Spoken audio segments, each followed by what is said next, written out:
Big news about rain tires, and it's definitely worth celebrating.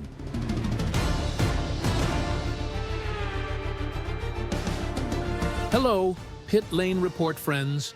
Welcome to another video. I'm Giovanni Mancini, and today we're diving into some exciting updates. Mario Andretti recently stated that Formula One's initial rejection of General Motors was a huge mistake, damaging the sport's image in the United States, a market where F1 is working hard to establish itself. As we know, GM is just one step away from being officially approved. Only a few details remain, and F1 is already reviewing contracts to finalize GM's entry into the sport for 2026. Everything is basically set, and only a major setback could prevent this from happening. We also know there was some friction due to Andretti himself. GM's rejection was tied to Andretti, as there seems to be a personal issue between the former Liberty Media CEO and the Andretti family. I've mentioned this on the channel before. It was quite childish on the part of Liberty Media's former leadership. Regardless, GM is coming, and the American market will undoubtedly be watching Cadillac's entry into Formula One. Cadillac will likely have a much bigger impact than Haas, which has often struggled to establish a truly American identity, especially during the Nikita Mazepin era, when the team raced with Russian colors. For the American market and F1's goal of expanding its roots in the US, where there are already 3 races, having Cadillac in the sport would be a fantastic move, especially if they perform well. Of course, the other teams aren't thrilled about this, mainly because of the financial implications, but they'll figure that out later. Mercedes has been conducting tests recently. We know that Andrea Kimi Antonelli has driven the W11, and George Russell has also been behind the wheel of the W11. Russell is scheduled to participate in Pirelli's tire tests with the W15, but Antonelli is not, and that's where things get interesting. Andrea Kimi Antonelli, the young driver Mercedes has been eager to give every opportunity to test, won't be participating in the Pirelli tests. He'll only return to the track in Bahrain during preseason testing or possibly during a shakedown a day or two before preseason begins. What's curious is Antonelli's absence from the Pirelli tests. Remember, tests with cars from 2020 and earlier are unlimited, while cars from 2021 to 2023 are limited to 1,000 km over 4 days. We recently discussed this in relation to Hamilton. Antonelli still has time to drive the 2021, 2022, and 2023 cars. But for some reason, Mercedes isn't putting him in the car right now. They're preparing him in other ways. Whether this approach will work or not remains to be seen when he finally hits the track. It's strange, though, that they're not taking advantage of these opportunities to give the young driver more experience. Previously, it seemed like Mercedes would put Antonelli in anything with wheels, and now they're even holding him back from the Pirelli tests.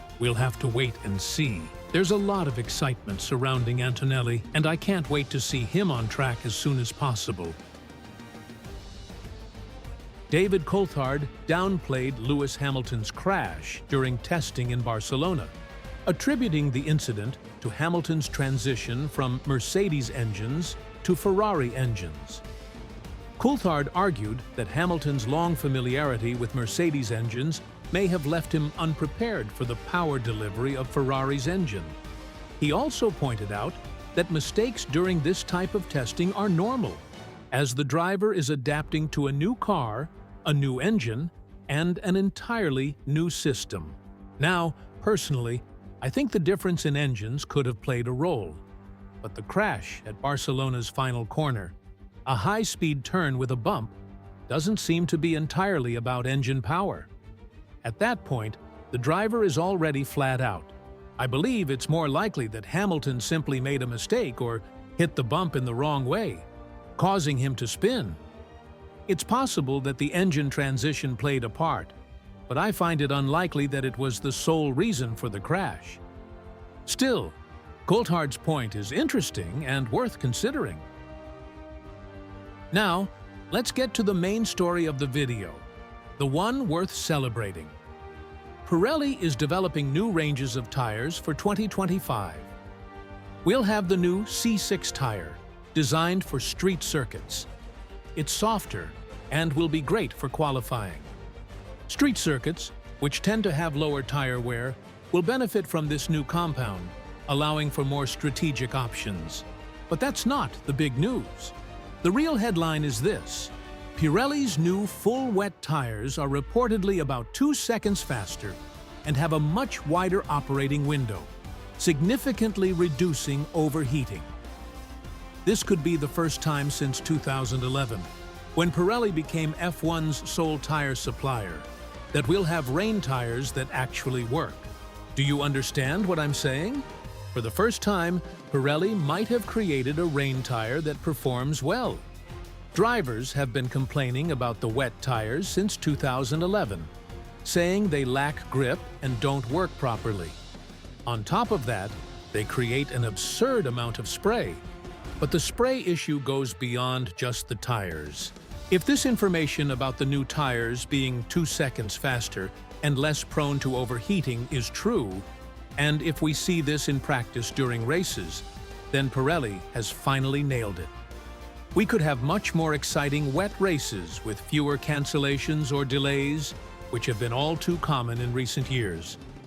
I'm really hoping this turns out to be true, and that the tests on track confirm these improvements. Of course, Pirelli has conducted other tests, but I also have to blame the teams. As we know, teams don't help Pirelli develop rain tires because they rarely run in wet conditions.